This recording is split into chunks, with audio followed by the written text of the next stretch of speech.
안녕하세요. 저는 박순자, 73세, 부산 해운대에서 은퇴한 초등학교 교사입니다. 정말 며느리 집 안방 문을 열었다가 그대로 충격에 빠진 제 이야기 좀 들어주세요. 며느리가 갑자기 차 마시러 오라고 전화를 했어요. 평소에는 그런 적이 없었는데 말이죠. 그런데 이상했어요. 목소리에 뭔가 긴장이 묻어났거든요. 그때는 몰랐습니다. 우리 며느리가 그런 무서운 걸 계획하고 있었다는 걸요. 침대 밑을 들여다본 그 순간, 지금 생각해도 온몸이 얼어붙어요. 정말이었어요. 소름 끼쳐서 황급히 나왔습니다. 여러분은 어떻게 생각하세요? 상상이 되시나요? 정말 큰일 날 뻔했던 제 이야기 끝까지 들어주세요. 사실 며느리 정미가 전화를 걸어온 건 토요일 오후였습니다. 평소 같으면 명절이나 생일 아니면 연락도 잘 안 하는 아이가 말이죠. 어머님, 이번 주말에 시간 되세요? 목소리가 평소보다 높았어요. 뭔가 억지로 밝은 척하는 느낌이었습니다. 제가 좋은 차를 구했거든요. 어머님 차 좋아하시잖아요. 정말 이상했습니다. 결혼한 지 5년 동안 저를 집으로 초대한 적이 한 번도 없었거든요. 항상 밖에서 만나자고 했는데 말이죠. 제가 평소에 어머니한테 너무 소홀했던 것 같아서요. 이제라도 잘해드리고 싶어서 그 말이 오히려 더 수상했습니다. 갑자기 무슨 바람이 분 걸까요? 옆집 김할머니한테 얘기해 봤어요. 며느리가 갑자기 차 마시러 오라고 하네. 김할머니가 깜짝 놀랐습니다. 어머, 그럼 좋은 거 아니야? 며느리가 철이 드나 보네. 그런데 이상하게도 마음이 편치 않았어요. 30년 넘게 아이들 가르쳐 온 직감이 뭔가 경고음을 울리고 있었습니다. 심장이 두근거렸어요. 혹시 돈 필요한 거 아닐까? 김할머니가 말했습니다. 아니면 임신 소식이라도 있나? 글쎄요.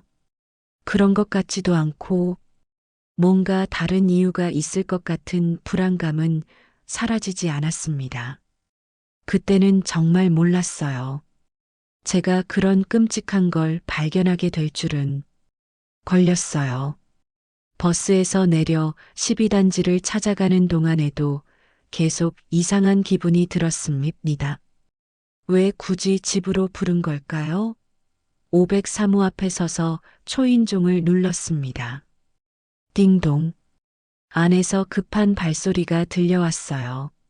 뭔가 허둥거리는 소리도 함께 마치 뭔가를 급히 정리하는 것 같았습니다. 문이 열리며 정미가 나타났습니다. 어머님, 목소리가 평소보다 높았어요. 억지로 밝은 척하는 느낌이었습니다.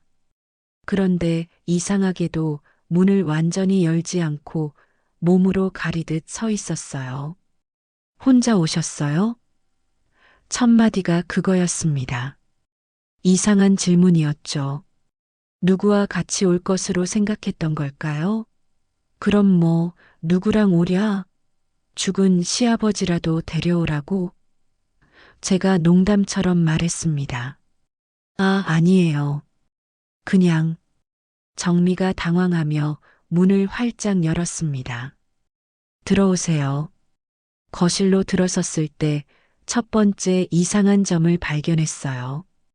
평소 정미 집은 정말 깔끔했거든요. 그런데 오늘은 여기저기 어수선했습니다. 소파 위에 옷가지들이 놓여 있고 식탁 위에는 서류 같은 게 어지럽게 펼쳐져 있었어요. 아, 정리를 못했네요. 정미가 급하게 서류들을 치우며 말했습니다. 갑자기 일이 생겨서 제가 소파에 앉으려는데 정미가 말했어요. 어머님, 안방이 더 편할 것 같은데요. 에어컨도 켜져 있고요. 안방으로 안내받았습니다. 확실히 시원했어요. 침대 옆 의자에 앉으라고 하더군요. 정미는 차를 끓이러 부엌으로 갔습니다. 10분 정도 걸릴 거예요. 좀 쉬고 계세요. 문을 닫고 나가는 정미의 모습이 무언가 급해 보였어요. 혼자 남겨진 안방에서 둘러보니 이상한 점들이 눈에 보였습니다. 화장대 위에 무슨 약병들이 몇 개 놓여 있었어요. 라벨을 보려고 가까이 갔는데 글씨가 작아서 잘 안 보였습니다. 그때 부엌에서 정미가 전화하는 소리가 들려왔어요. 목소리를 낮춰서 말하고 있었지만 안방 문틈으로 들렸습니다. 지금 여기 와 있어. 응, 혼자. 30분 정도면 될 것 같은데. 30분?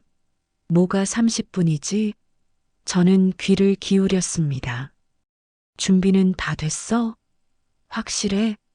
양은 괜찮고? 양? 뭔 양을 말하는 거지? 점점 이상해졌어요. 정미가 누구와 통화하고 있는 건지, 뭘 준비했다는 건지, 화장실에 가고 싶어서 일어났습니다. 안방 화장실 문을 열려는데 잠겨 있었어요. 이상하네. 부엌에 있는 정미를 불렀습니다. 정미야, 화장실 문이 안 열려. 아, 어머님. 그 화장실은 고장 났어요. 큰 화장실 쓰세요. 급하게 대답하는 목소리였어요. 큰 화장실로 가는 길에 정미가 통화를 끊는 소리가 들렸습니다. 그리고 뭔가 무거운 걸 옮기는 소리. 쿵, 쿵. 화장실에서 나왔을 때 정미가 안방으로 급하게 들어가는 모습이 보였어요. 뭔가를 확인하는 것 같았습니다. 제가 뭔가 건드렸나 싶어서요. 어머님, 차 준비됐어요. 정미가 밝은 목소리로 불렀습니다. 하지만 목소리에 떨림이 있었어요. 거실로 나가니 차상이 준비되어 있었습니다. 그런데 찻잔이 하나는 따뜻해 보이고 하나는 차가워 보였어요. 김이 나는 정도가 달랐거든요. 어느 걸로 드실래요? 정미가 물었습니다. 이상한 질문이었어요. 차는 차인데 왜 선택하라고 하지? 둘 다 같은 차 아니야? 아, 네. 그냥 온도가 달라서요. 이건 좀 뜨겁고 이건 적당해요. 뭔가 수상했습니다. 정미의 손이 미세하게 떨리고 있었어요. 찻잔을 들면서 계속 제 얼굴을 살피고 있었고요. 그때 제 휴대폰이 울렸습니다. 아들 현수의 전화였어요. 전화를 받으려는데 정미의 얼굴이 순간 굳어졌습니다. 전화 받으세요. 정미가 말했지만 목소리가 긴장되어 있었어요.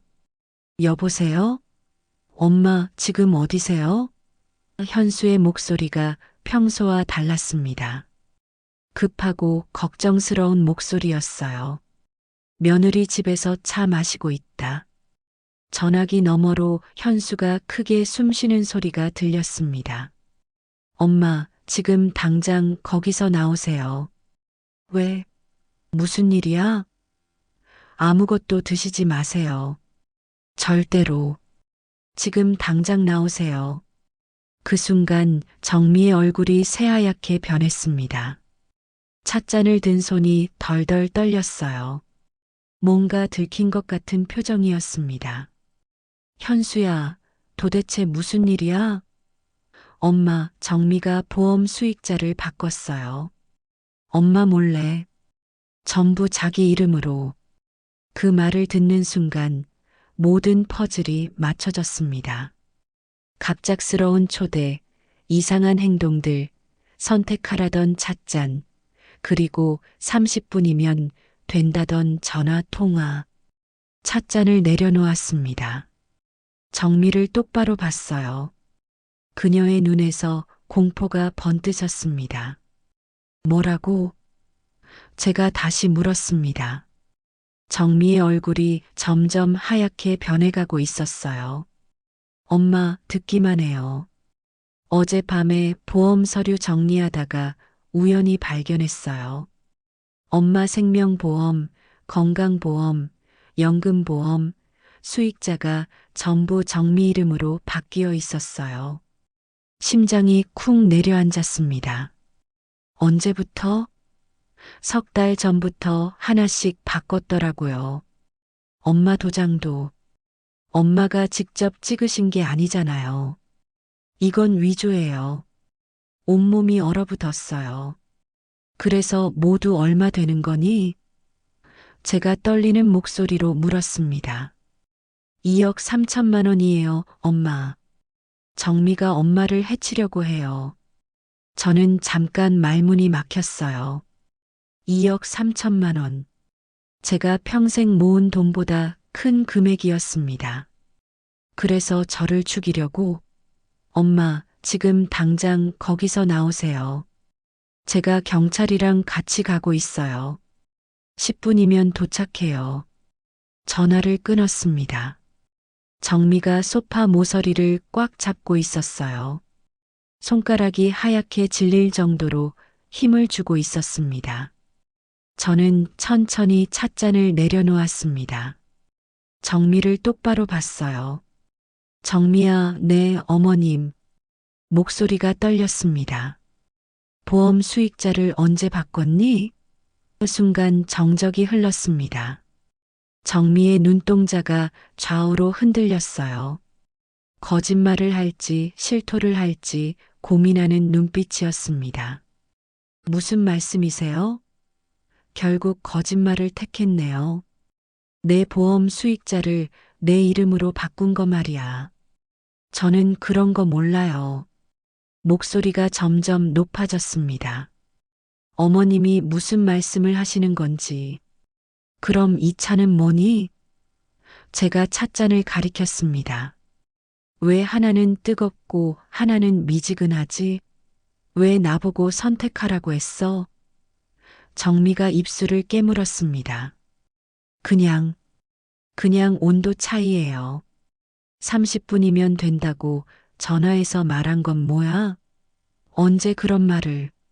정미가 벌떡 일어났습니다.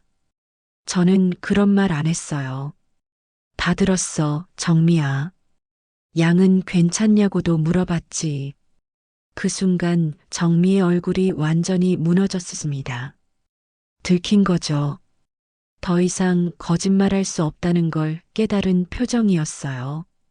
어머님, 정미가 무릎을 꿇었습니다. 죄송해요. 정말 죄송해요. 뭘 탔어? 차에 뭘 탔냐고. 수면제요. 정미가 울기 시작했습니다. 그런데 많이 탄 게 아니에요. 정말 조금만? 제가 소리쳤습니다. 나이 먹은 사람한테 수면제를 죽이려고 작정했구나. 아니에요. 그냥 잠깐 잠들게만 하려고. 정미가 손사래를 쳤습니다. 깨어나시면 병원으로 모셔다 드리려고 했어요. 거짓말이었습니다. 2억 3천만 원 때문에 저를 죽이려 했던 거예요. 왜 이런 짓을 했어?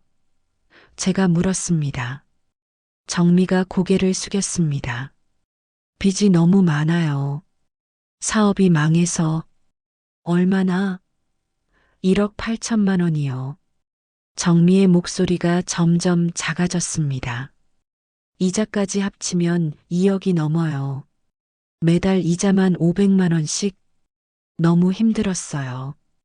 그래서 제 목숨을 노린 거군요. 빚 때문에. 현수는 알고 있어? 모르죠. 정미가 급하게 고개를 저었습니다. 오빠는 정말 몰라요. 제가 혼자 결정한 거예요. 그때 현관문에서 급한 발소리가 들렸습니다. 도어락 문이 열리는 소리도 함께 엄마, 현수의 목소리였어요. 현관문이 열리며 현수가 뛰어들어왔습니다. 뒤따라 경찰관 2명도 들어왔어요. 엄마, 괜찮으세요? 현수가 제게 달려왔습니다. 아직 안 마셨어. 내가 전화해줘서 살았다. 경찰관 중 한 명이 정미에게 다가갔습니다. 김정미 씨죠? 보험 사기와 살인 미수 혐의로 체포합니다. 아니에요. 정말 죽이려던 게 아니에요.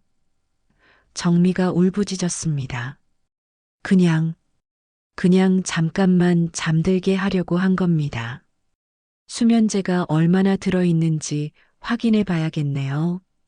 경찰관이 찻잔을 비닐봉지에 넣었습니다. 화학 분석 맡겨보겠습니다. 현수가 제 손을 꽉 잡았습니다. 엄마, 정말 다행이에요. 조금만 늦었으면. 저는 현수를 봤어요. 넌 어떻게 알았니? 어제 엄마 보험료 납부 통지서 확인하다가 이상한 걸 발견했어요. 수익자가 바뀌어 있더라고요. 그래서 밤새 확인해 봤는데 엄마 도장이 위조된 거였어요. 도장 위조? 네. 정미가 엄마 도장을 훔쳐서 위조 도장을 만들었어요. 미세하게 다른 부분이 있거든요. 그제야 모든 게 이해됐습니다. 정미가 얼마나 치밀하게 계획했는지. 언제부터 계획한 거야? 제가 정미에게 물었습니다. 정미가 수갑을 차인 채로 고개를 들었습니다. 반년 전부터요. 사업이 완전히 망하고 나서 반년 동안 내 죽음을 계획했다는 거구나. 정미가 눈물을 흘렸습니다.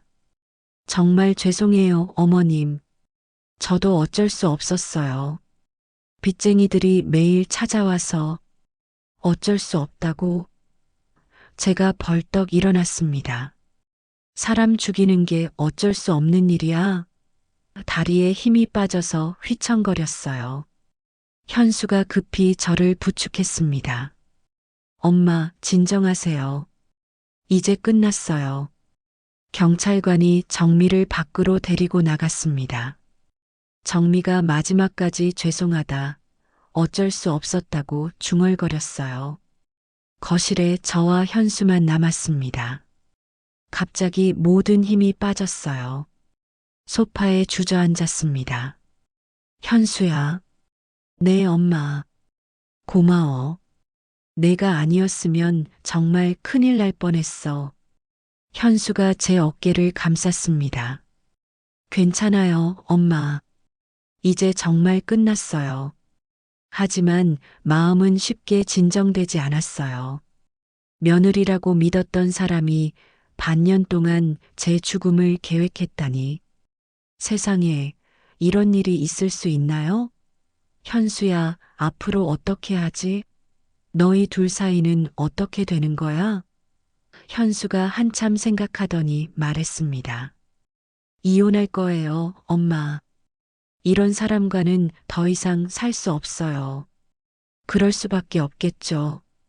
시어머니를 죽이려 한 며느리와 어떻게 가정을 꾸려나갈 수 있겠어요? 찻잔을 바라봤습니다. 그 안에 제 죽음이 들어 있었던 거군요. 정말이었어요. 한 모금만 마셨어도 지금 이 자리에 없었을 거예요. 정미가 끌려나간 뒤 경찰관들이 본격적인 수사를 시작했습니다. 젊은 경찰관이 저에게 찾아왔어요. 할머니, 몸은 괜찮으세요? 혹시 차를 조금이라도 드셨나요? 아니요. 한 모금도 안 마셨어요. 아들이 전화해줘서 다행히. 그래도 병원에서 검사 받아보시는 게 좋겠습니다. 수면제 성분이 공기 중에 있을 수도 있거든요. 다른 경찰관은 현장 증거를 수집하고 있었습니다.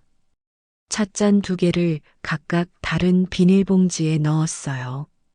그리고 부엌을 뒤지기 시작했습니다. 여기 있습니다. 부엌에서 큰 소리가 났어요.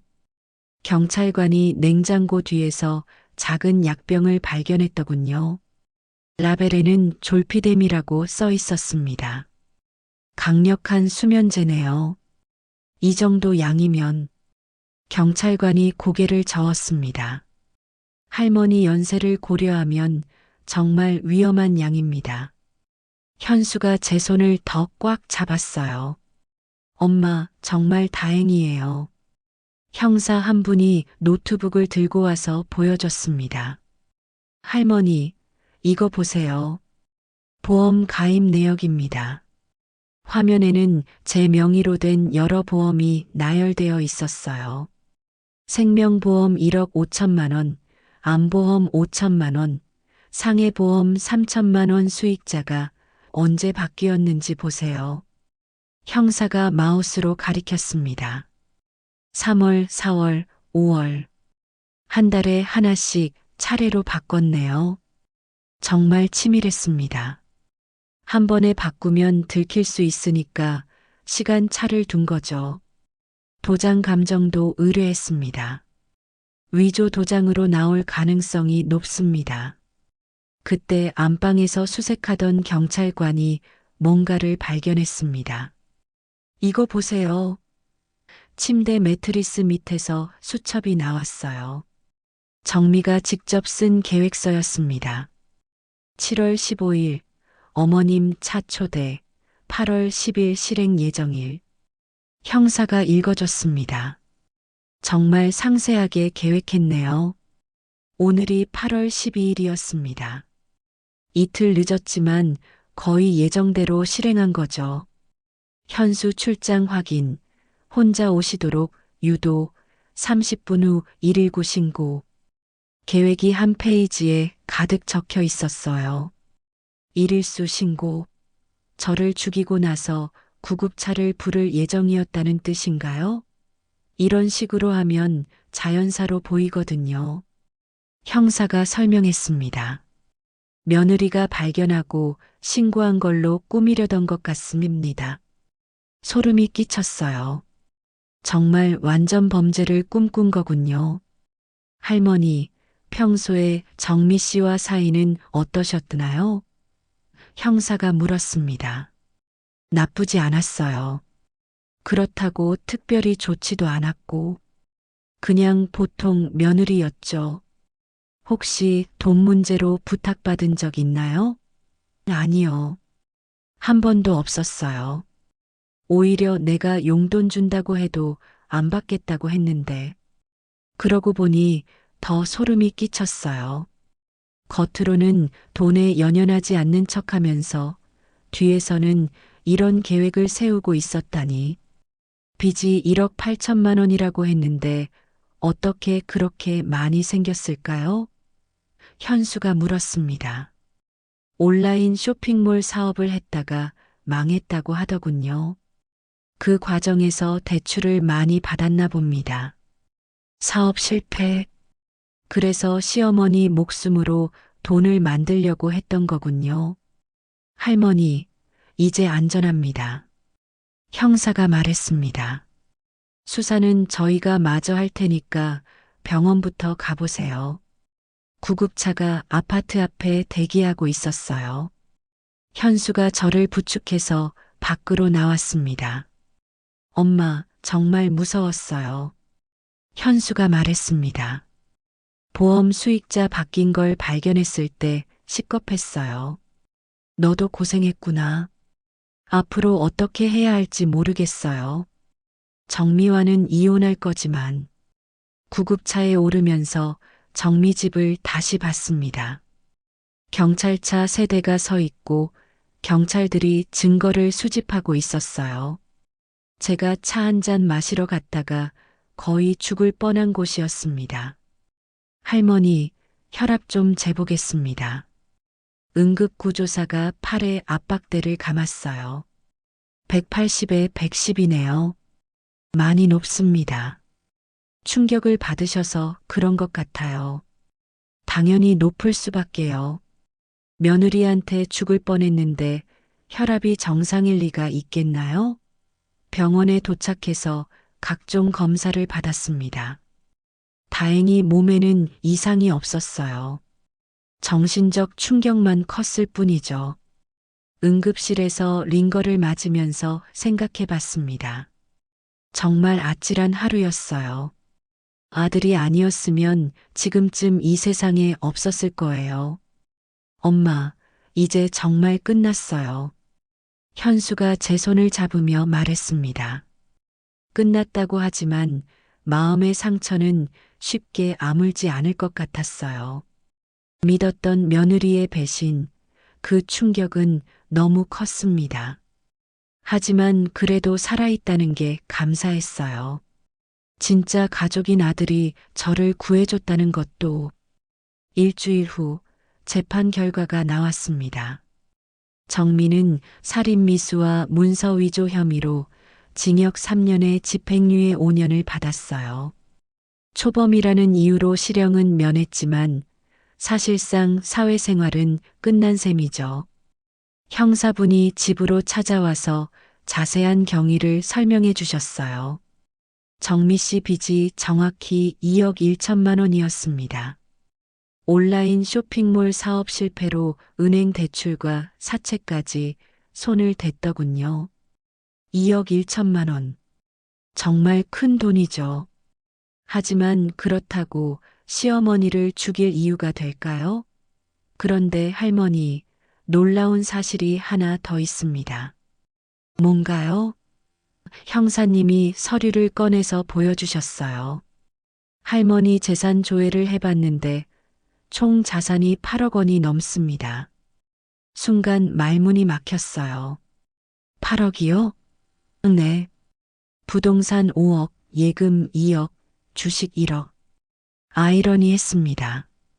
2억 3천만 원 보험금을 노리고 저를 죽이려 했는데 실제로는 그보다 훨씬 많은 재산이 있었다니. 저도 몰랐어요. 엄마가 이렇게 재산이 많은 줄. 현수가 말했습니다. 맞아요. 제가 숨겨온 거였거든요. 퇴직금과 연금을 잘 관리해서 모은 돈이었어요. 아이들이 알면 편하게 살라고 할까봐 비밀로 했던 거죠. 며느님이 알았다면 어땠을까요? 형사님이 물었습니다. 그래도 똑같이 했을 것 같아요. 제가 대답했습니다. 8억을 상속받으려면 언제까지 기다려야 할지 모르잖아요. 당장 빚에 쫓기는 상황에서는 2억이라도 빨리 손에 넣고 싶었겠죠. 욕심이 사람을 그렇게 만드는 거예요. 한 달 후 현수가 이혼했다는 소식을 들었어요. 정민은 친정으로 돌아갔다고 하더군요. 엄마, 앞으로 어떻게 할까요? 현수가 물었습니다. 뭘? 엄마 재산 말이에요. 8억이나 되는데. 저는 생각해 봤어요. 이번 일을 겪고 나니 돈의 무서움을 알겠더라고요. 사람을 변하게 만드는 힘이 있어요. 유언장 써야겠다. 너무 이른 것 아니에요? 아니야. 이번 일로 확실히 알았어. 돈 때문에 가족도 원수가 될 수 있다는 걸. 그날 오후 변호사 사무소에 갔어요. 유언장을 작성했습니다. 모든 재산을 현수에게 상속한다고. 그리고 조건 하나를 달았어요. 엄마를 지켜준 아들에게만 상속한다. 부모에게 해를 끼치려 한 자는 상속에서 제외한다. 법적으로도 문제 없다고 변호사가 확인해 줬어요. 집으로 돌아와서 현수에게 말했어요. 너 덕분에 살았다. 고마워. 당연한 거예요, 엄마. 당연한 게 어디 있어? 정민은 돈 때문에 시어머니를 죽이려 했는데 그때 깨달았어요. 진짜 가족은 서로를 지켜주는 사람이라는 걸. 돈이나 이익 때문에 함께 있는 게 아니라 위험할 때 구해주는 사람이 진짜 가족이에요. 지금도 가끔 그날을 생각해요. 만약 현수가 전화하지 않았다면? 만약 보험 수익자 변경을 발견하지 못했다면? 아찔해요. 정말 한 모금만 마셔도 이 세상에 없었을 거예요.